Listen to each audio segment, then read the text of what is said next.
Hello বন্ধুরা, welcome to my YouTube channel Real Mom lifestyle.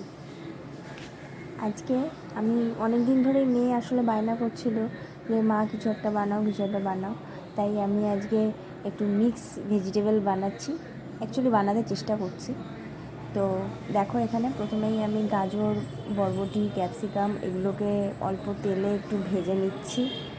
এখানে এগুলো হালকা একটু সেদ্ধ মতো করে নিতে হবে। তারপরে ভাজা টাজা হয়ে যাওয়ার পরে আমি এগুলোকে আস্তে আস্তে তুলে রাখবো। তারপর এই ভিডিওটাতে হয়তো একটু ব্যাকগ্রাউন্ড নয়েজ আসতে পারে, প্লিজ মাইন্ড করো না। আমি পনিরগুলোকে আস্তে আস্তে ছেড়ে দিচ্ছি। পনিরগুলো কালকে এনেছিল, আর সেখানে আগেই আমি পিস করে রেখে ফ্রিজে স্টোর করে রেখে দিয়েছিলাম। তারপরে বার করে সেগুলোকে এখন একটু ভেজে নিচ্ছি।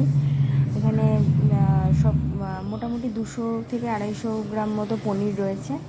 তারপরে পনিরটা ভাজা আমার হয়ে গেল আস্তে আস্তে। দেখ, কিন্তু পনিরের কালারটা একটু হলুদ হলুদ এসেছে।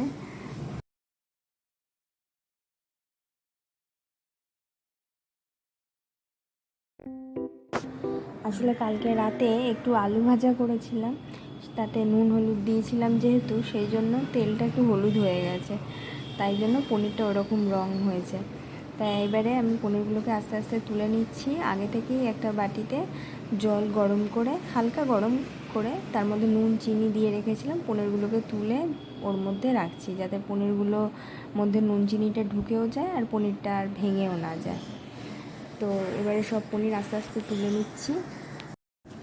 এবার তেলটা একটুখানি কমিয়ে নিলাম, কারণ অনেকটাই এক্সেস তেল ছিল, এতটা আমার লাগবে না। এবারে তেলের মধ্যে আমি একটু গরম মশলা, যেমন লবঙ্গ, দারচিনি, ছোটো এলাচ হালকা একটুখানি থেতো করে দিয়ে দিয়েছি।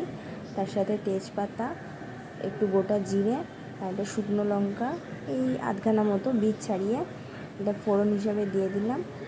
তারপরে একটু এটা কিছুক্ষণ ভাজার পরে এটা থেকে একটা সুন্দর স্মেল বেরোলে এরপর এর মধ্যে আগে থেকে কেটে রাখা পেঁয়াজগুলো দিয়ে দিচ্ছি। একদম ছোট ছোট করে আমি পেঁয়াজগুলোকে কেটে রেখেছিলাম। এবার পেঁয়াজ দিয়ে কিছুক্ষণ ধরে নাড়াচাড়া করব। নাড়াচাড়া করে একটুখানি ঢাকা দিয়ে রাখবো, যাতে পেঁয়াজগুলো ভালো করে তেলের সাথে মিশে যায়। আর তার মধ্যে অল্প একটু নুন দিয়ে দেবো। এবারে দেখো, পেঁয়াজগুলো অনেকটাই সেদ্ধ মতো হয়ে গেছে।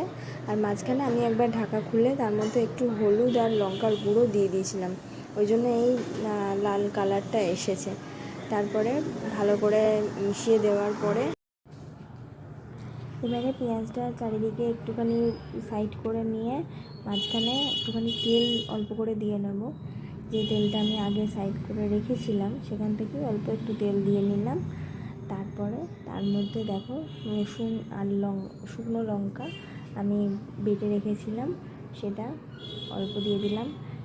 এই প্রায় 2 চামচের মতো, বড় চামচের 2 চামচের মতো দিয়ে দিলাম। এরপরে আমি আদা আর কাঁচা লঙ্কা বাটাটা সেটার মধ্যে মিশিয়ে দিচ্ছি। একটু রসুনের গন্ধটা চলে যাওয়ার পরে আবার একটু এটা দিলাম। তারপরে এটা দিয়ে ভালো করে নাড়াচাড়া করতে হবে যতক্ষণ না এটার কাঁচা গন্ধটা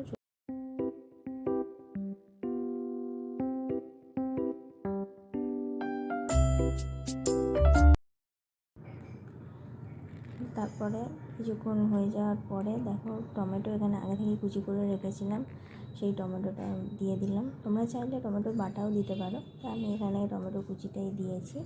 এবারে একটু নেড়ে খানিকক্ষণ ঢাকা দিয়ে রাখবো, যাতে টমেটোগুলো ভালো করে মিশে যায়।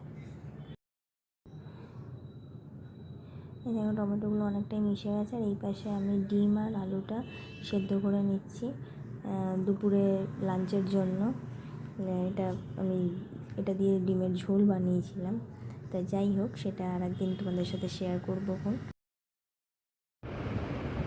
টমেটোটা মিশে যাওয়ার পরে আমি এর মধ্যে 1 চামচ মতো জিরে গুঁড়ো আর 1 চামচ মতো ধনে গুঁড়ো অ্যাড করে দিয়েছিলাম। তারপরে সেগুলোকে আবার খানিকক্ষণ মশলার সাথে মিশিয়ে নিচ্ছি। আর আমি ওই এদিকে টক দই, তার সাথে 2 চামচের মতো চারমগজ আর 1 চামচের কাজু বাদাম, 1 চামচের কিশমিশ, এটা মিশিয়ে বেটে রেখেছিলাম। সেই মিশ্রণটাই ঢেলে দিলাম কড়াইয়ের মধ্যে। আর তারপরে মিক্সির বাটিটাকে ভালো করে ধুয়ে সেই জলটা দিয়ে দিচ্ছি। আর আমি এটাকে শিফট করে নিয়েছি বড় কড়াইতে, কারণ কি জল দেওয়ার পরে একদম কড়াইটা ভর্তি হয়ে গেছিলো, অসুবিধা হচ্ছিলো, সেই জন্য আবার এই কড়াইতে শিফট করে নিলাম। আমার কড়াইটা বড্ড ছোটো। এর মধ্যে একটুখানি অল্প করে কসুরি মেথিও অ্যাড করে দিয়েছিলাম। তারপরে খানিকক্ষণ ফোটানোর পরে, মশলার গন্ধটা চলে যাওয়ার পরে আগে থেকে ভেজে রাখা ওই ভেজিটেবলসগুলো, সেগুলো সমস্ত কিছু অ্যাড করে দিলাম।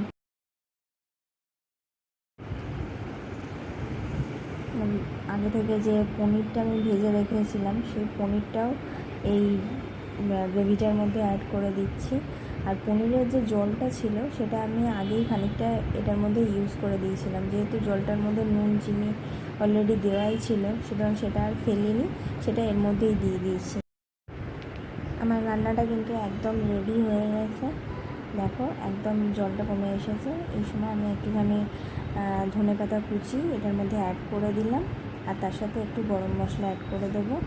আর পরে রাতে যখন আবার গরম করব, তখন গরম করার সময় আমি বাটারটা দেবো। এখন আর বাটারটা দিচ্ছি না, তখন বাটারটা অ্যাড করে নেব। রান্নাটা ভালো লেগে থাকলে প্লিজ আমার চ্যানেলটা সাবস্ক্রাইব করে দিও। নেক্সট ভিডিওতে আবার দেখাবে। টাটা।